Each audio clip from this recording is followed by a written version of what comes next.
बिस्मिल्लाहिर्रहमानिर्रहीम।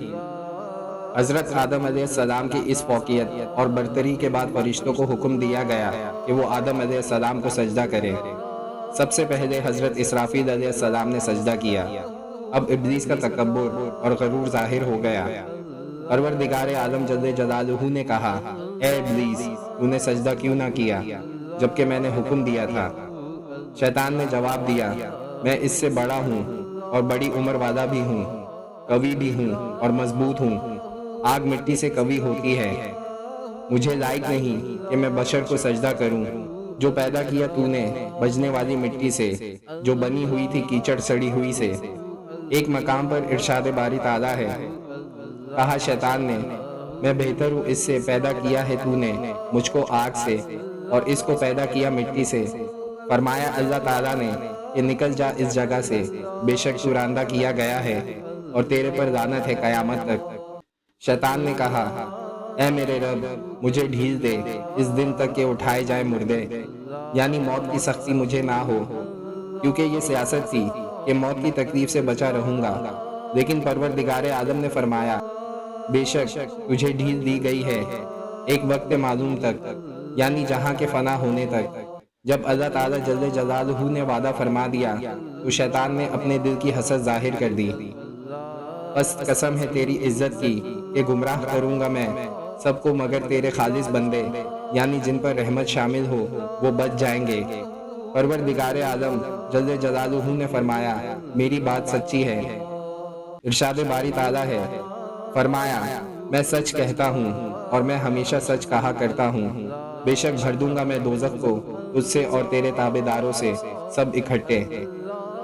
जब खुदा के हुक्म से सब फरिश्तों ने हुक्म की तामील की तो शैतान ने इनकार कर दिया, क्योंकि वो फरिश्तों की जिन से ना था, जिन्नात में से था।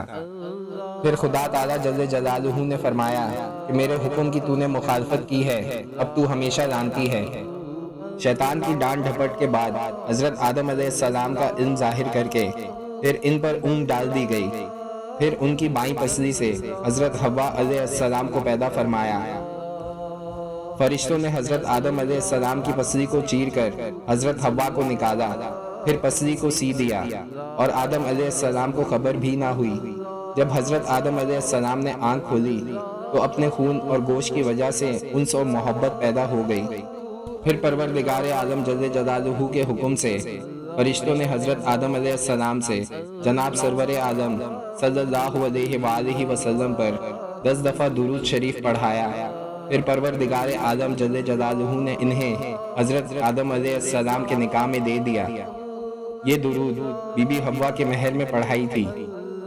फरिश्तों से सजदा कराने और बीबी हव्वा को पैदा करने के बाद जन्नत में रिहाइश का हुक्म हुआ।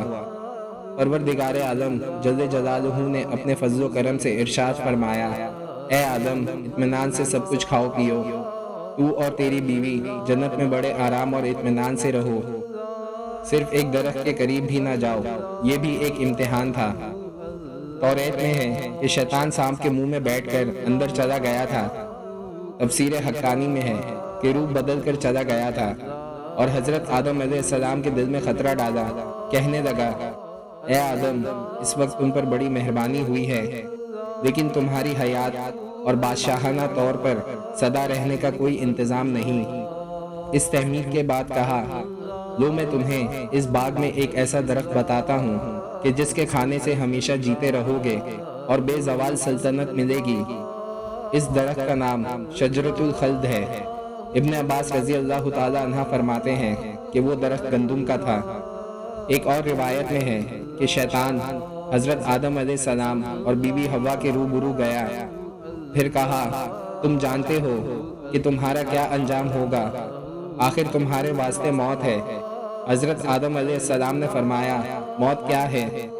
फिर शैतान ने अपने आप को मरने वाले जानवर की शक्ल बनाकर आदम अलैहिस्सलाम और बीबी हव्वा के सामने लेटा।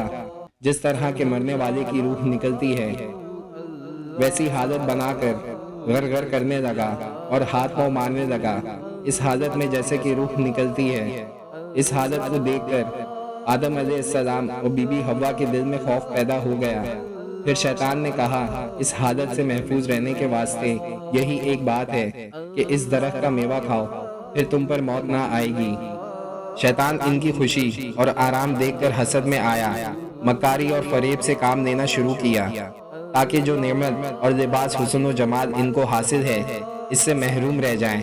پھر شیطان نے حضرت آدم علیہ السلام اور بی بی حوا علیہ السلام سے کہا کہ تمہارے رب نے تمہیں اس درخت سے اس لیے منع کیا ہے کہ اگر اس کا میوہ کھاؤ تو تم دونوں فرشتے بن جاؤ گے یا تم دائمی جنت کے رہنے والے ہو جاؤ گے۔ آدم علیہ السلام نے پھر بھی جنت کا میوہ کھانے سے انکار کر دیا۔ پھر شیطان نے قسم کھائی کہ میں تمہارا خیر خواہ ہوں۔ فریب کے ساتھ قسم کھائی تو آدم علیہ السلام نے خدا کی قسم پر یقین کر لیا اور میوہ چکھا۔ پہلے تو نوری لباس پہنا ہوا تھا، ایک دوسرے کے بدن نظر نہ آتے تھے۔ جب کپڑے اتر گئے تو پھر ایک دوسرے کے سامنے بے پردہ ہو گئے۔ پھر جنت کے درختوں کے پتوں سے بدن کو چھپانے لگے۔ وہ درخت انجیر کا تھا جس سے اپنا بدن چھپا رہے تھے اور بدحواسی کی وجہ سے ادھر ادھر بھاگنے لگے۔ چونکہ آدم علیہ السلام کا قد طویل تھا اور سر کے بال لمبے اور گھنے تھے، ایک درخت کے ساتھ الجھ گئے، کہنے لگے مجھے چھوڑو۔ درخت فوراً بول اٹھا کہ میں نہ چھوڑوں گا۔ پھر رب العزت کی طرف سے ندا آئی، اے آدم کیا مجھ سے بھاگتے ہو؟ آدم نے عرض کیا کہ اے رب میں تجھ سے حیا کر رہا ہوں کیونکہ برہنہ ہو گیا ہوں۔ پروردگار عالم جل جلالہ نے فرمایا کہ اے آدم میں نے تم کو جنت بخش دی تھی، صرف ایک درخت سے منع کیا تھا۔ آدم علیہ السلام نے عرض کی کہ اے رب تیری عزت کی قسم میرے تو گمان میں بھی یہ بات نہ آ سکتی تھی کہ تیری قسم کھا کر کوئی جھوٹ بولے۔ خداوند کریم نے فرمایا اب میں تم کو زمین میں اتاروں گا۔ حضرت آدم علیہ السلام عصر سے بعد سورج کے غروب تک کی ایک ساعت ہی جنت میں رہے، اور ربیع بن انس رضی اللہ تعالی عنہ فرماتے ہیں کہ 9ویں یا 10ویں ساعت حضرت آدم علیہ السلام کا اخراج ہوا۔